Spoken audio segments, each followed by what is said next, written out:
हाथ जोड़ी बेटा एगो बात कहेला ए माई, कल युग में आजा अवतार लेके माई, कल युग में आजा अवतार लेके माई।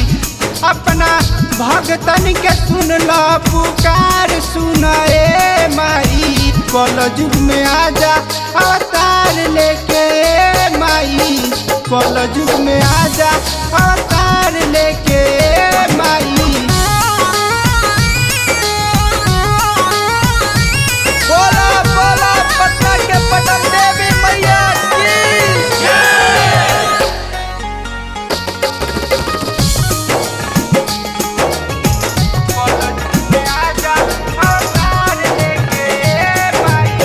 जमुना के पानी तो से करत ई सवाल बा, तारा बिना दुनिया के भइल बुरा हाल बा।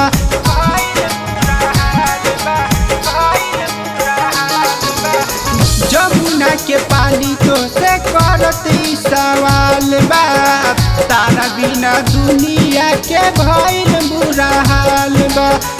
काहे छोड़ देलू अपन साथ बोलाए माई, काहे छोड़ देलू अपन साथ बोलाए माई।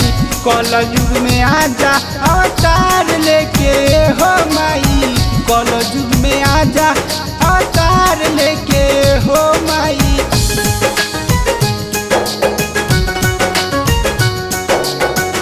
बोला बोला लहरा वाली मैया की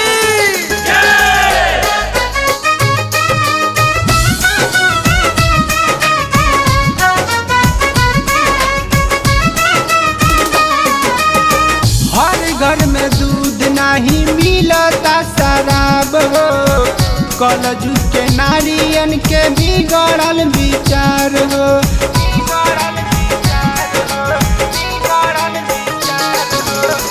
हर घर में दूध नहीं मिलता शराब हो, कल युग के नारियन के बिगड़ल विचार हो।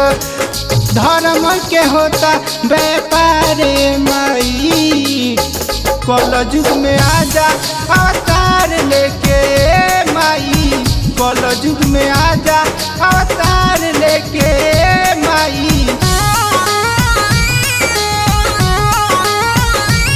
बोला बोला खाने वाली मैया की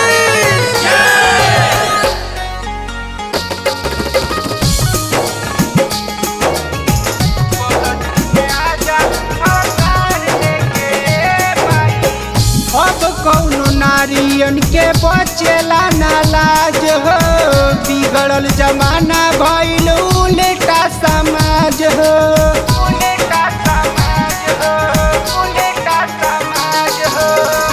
अब कौनो नारियन के बचेला ना लाज हो, बिगड़ल जमाना भइल उल्टा समाज हो।